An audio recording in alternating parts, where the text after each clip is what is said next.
Olá, turma! Chegamos à última semana de aula da nossa disciplina. Aqui estamos na aula de encerramento, em que eu vou revisar alguns pontos principais que nós vimos no decorrer da disciplina. Separei 3 tópicos aqui para a gente revisar. Primeiro, o contexto histórico, que acho que vocês viram bastante material, acho que a gente viu bastante coisa sobre o contexto histórico, né? Pegando aqui 2 pontos principais, porque a disciplina não dava tempo a gente se alongar por períodos históricos tão longos, né? Então a gente pegou aqui 2 marcos, a Revolução Francesa e o pós-Segunda Guerra Mundial. A gente viu alguns documentos principais, né? Vamos revisar alguns pontos desses documentos. E os movimentos sociais, que foi o tema da nossa última unidade. Para a gente iniciar essa revisão, quero que vocês tenham em mente aquela discussão que nós fizemos nas primeiras aulas sobre o universal e o particular, né? Então, os direitos humanos vêm com a proposta de universalidade, né? do tema da igualdade, da fraternidade, da liberdade, né? Aqueles temas da Revolução Francesa como universais para toda a humanidade. Mas ele também vai se referir, né, vai tentar chegar nesse tema dos movimentos dos direitos humanos, vai chegar também a questão da diferença. Então, para a gente lembrar, especialmente no nosso país, no Brasil, que é um país tão diverso, lembrar que esses direitos humanos vai falar sim de universalidade, mas lembrando que nós somos diferentes, né? Então, aqui eu trago algumas das imagens que a gente viu durante os slides das aulas anteriores. Bom, para entender direitos humanos, 2 pontos principais, né, para entender o que são os direitos humanos. Então, primeiro, tem a dimensão social, das transformações sociais que movimentaram essa discussão sobre os direitos humanos, e aí vão vir transformações sociais, políticas, econômicas, que vão vir em decorrência da Revolução Industrial, que vai marcar, da Revolução Francesa, me perdoe, que vai marcar essas transformações e uma mudança no mundo ocidental, na Europa, e que vai chegar aqui também na gente, nos países da América. E a mudança, transformações conceituais, de concepção de valores e de ideias que vão estar atreladas a essas transformações sociais. Então, à medida que a gente tem a ação da história, os movimentos acontecendo, a gente também vai ter concepções de valores e de ideias que vão se transformando nessa história dos direitos humanos. Bom, da unidade 1, né, lembrando essa percepção conceitual dos direitos humanos, a gente viu os filósofos contratualistas, né, que a gente tem os 3 principais, Hobbes, Locke e Rousseau, e as ideias deles de Estado e sociedade civil, que vai movimentar muito do debate sobre os direitos humanos, né, que vem depois da discussão desses 3 autores, 3 filósofos. Então, a ideia de Estado, ela é importante e ela vai ganhar uma determinada perspectiva no autor. Por exemplo, em Hobbes, ele vai tratar mais da defesa de um Estado absolutista, de um Estado forte, enquanto que Locke vai estar mais próximo a um debate de um Estado liberal, né, que garanta as liberdades individuais, então um Estado menos forte. E o Rousseau, ele vai estar próximo às ideias, ali tentando retomar uma ideia de democracia direta que a gente viu ali nas aulas de história com a Grécia, né? Então, a gente tem diferentes formas de pensar o Estado e a sociedade civil que vão ser importantes para o movimento dos direitos humanos, né? Nessa percepção de qual seria o papel do Estado e também da própria sociedade civil. E o que une esses 3 pensadores é essa ideia do contrato social. Então, nós, enquanto grupo em sociedade, a gente estabeleceu, hipoteticamente, esse contrato social para a gente passar a viver em sociedade e nos organizarmos em sociedade civil. Essa aqui é alguma das ideias conceituais que vai levar ao debate dos direitos humanos na Revolução Francesa e depois vai ser retomado no pós-Segunda Guerra Mundial.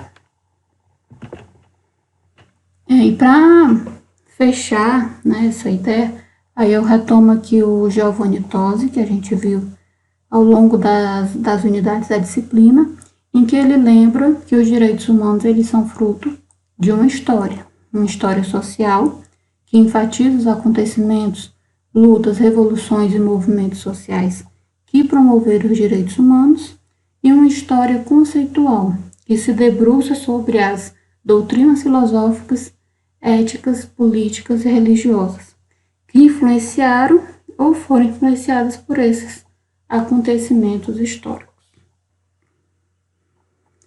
A gente chega aqui nos pontos da unidade 2, alguns documentos que nós vimos, né? A Declaração Universal dos Direitos do Homem e do Cidadão, né, proclamada ali na Revolução Francesa. Esse ideal de universal, né, colocado a partir da perspectiva do homem enquanto agente público, né, da sociedade, considerado ainda o provedor e participante da ação política, e as mulheres vão perceber que estão ficando de lado nesse universal, né, nessa discussão. E aí a Olympe de Gouges vai lançar a Declaração da Mulher e da Cidadã, colocando aqui as mulheres, ressaltando as mulheres como agentes da vida pública, como cidadãs, como participantes da vida política na sociedade. A gente tem um salto histórico aqui, né, da Declaração Universal dos Direitos Humanos, que vai vir em 1948. Então, a gente tem entre o século XVIII e XIX, né, da Revolução Francesa, e os acontecimentos que vêm, Primeira Guerra Mundial, Guerra Fria, a gente vai ter vários acontecimentos aqui, e a Declaração Universal dos Direitos Humanos em 1948, retomando aqueles ideais da Revolução Francesa, né, querendo dar um norte às nações destroçadas pelo conflito da Segunda Guerra Mundial, querendo apaziguar esses conflitos, lançar novos horizontes menos conflitantes, e aí vem a criação da ONU, né, do qual o Brasil fez parte junto com outros países, e aí se tenta retomar esses valores para que a gente possa construir uma história da humanidade diferente a partir desse marco, né, no pós-Segunda Guerra Mundial. E aí vários países vão abraçar essa ideia, vão compor a ONU, né, até hoje, e o Brasil é um deles, que vai ter um papel fundamental. Só que a nossa história, a gente viu, ela também é muito contraditória, né? E a gente tem muitos momentos de crises políticas, e a gente tem muitos momentos de ameaças à nossa democracia.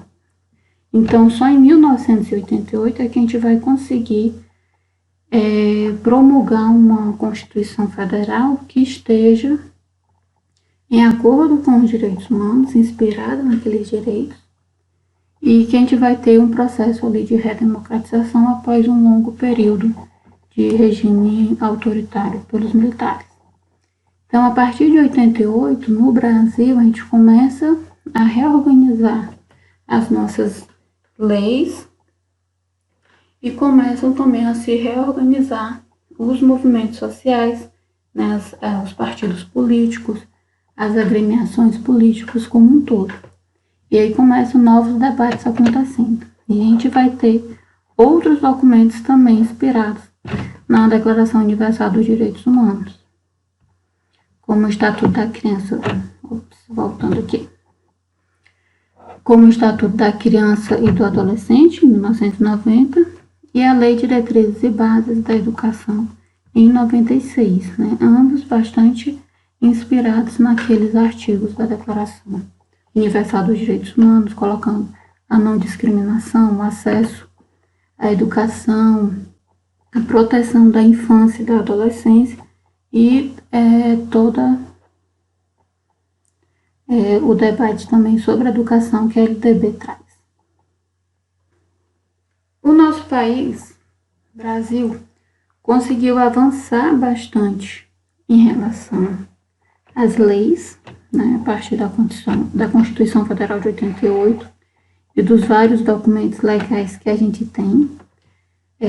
Há um avanço legislativo muito grande, mas o Brasil é um país muito desigual, né? E aí as suas contradições, elas vão aparecer. Então não é todo mundo que consegue ter acesso ao que está escrito na lei.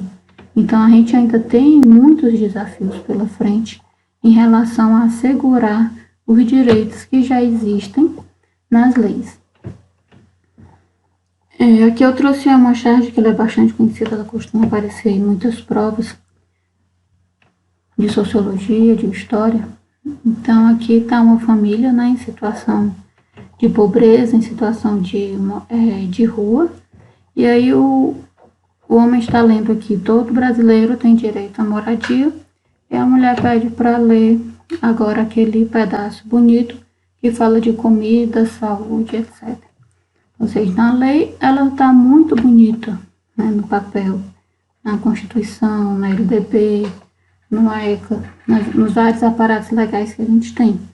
Mas ainda há uma grande parte da sociedade excluída desse aparato legal, né, a maior parte, seja por questão de renda, seja por questão de acesso à saúde, acesso à moradia, acesso a uma alimentação adequada. Então a gente vai ter vários problemas ainda que estão aparecendo no momento que a gente está vivendo hoje, né, da pandemia do coronavírus. Isso está ainda mais exacerbado, né, porque não são todos que conseguem garantir um isolamento social, não poder sair de casa, ter as condições de higiene adequadas, e isso está impactando no número de casos também e de quem pode ter acesso à saúde.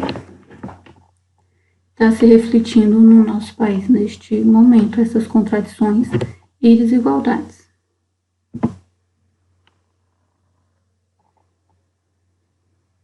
Na unidade 3, a gente viu os movimentos sociais, né, e como que eles trazem essas contradições, essas desigualdades na sociedade dentro de causas específicas, né? A gente viu o movimento de mulheres, o movimento negro e o movimento LGBT, mas tem vários outros, né, movimentos. A gente poderia ter falado também do movimento indígena, poderia termos falado sobre movimentos ligados à causa ambiental, ao meio ambiente. Então tem vários movimentos e várias formas desses movimentos se organizarem. Então esses movimentos, eles são muito plurais, e dentro dos próprios movimentos vão ter suas tensões, né? Vão ter aquelas questões que vão aparecer mais forte, vai ter um enfrentamento com outras que são consideradas menos importantes. Então os movimentos sociais, eles são espaços de tensões políticas, né, e de uma pluralidade muito grande dentro dos próprios movimentos. Mas eles são importantes para a gente, para a sociedade, porque eles se colocam numa postura, muitas vezes, de enfrentamento, e de enfrentamento ao Estado. Lembrando, voltando aqui ao slide anterior, lembrando que esses avanços legais, eles não chegaram a uma grande parte da população. Então, esses movimentos, eles vão ser elementos importantes de enfrentamento com o Estado, de criação de políticas públicas, de avanços legais que ainda não tenham nas leis. Então, vai ser um espaço importante, e às vezes vai ter maiores enfrentamentos com o Estado, e outra hora vai ter momentos de parceria a partir das ONGs, né? Então, às vezes tem momentos de mais enfrentamento e outros momentos de maior parceria em relação ao Estado.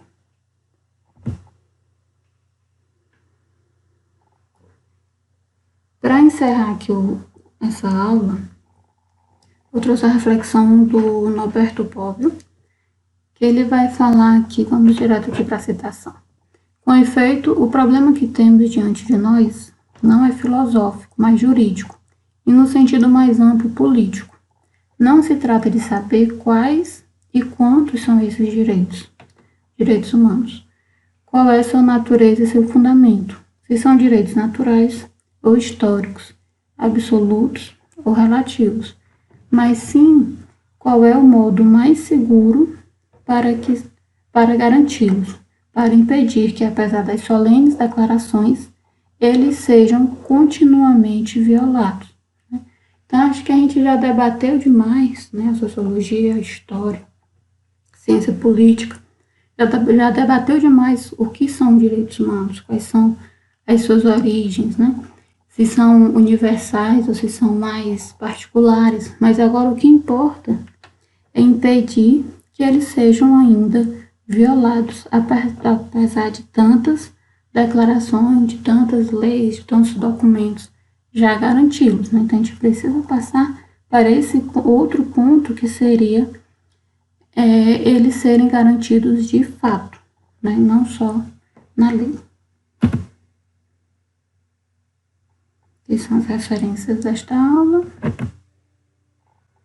Eu deixo aqui um artigo da Declaração Universal dos Direitos Humanos para a gente encerrar a disciplina. Espero que tenha sido proveitosa para vocês. Estou aberta aí às dúvidas que vocês possam vir a ter com esses aspectos que foram revistos, e fiquem atentos aos slides, aos conteúdos, e podem aproveitar para tirar as dúvidas também nessa reta final.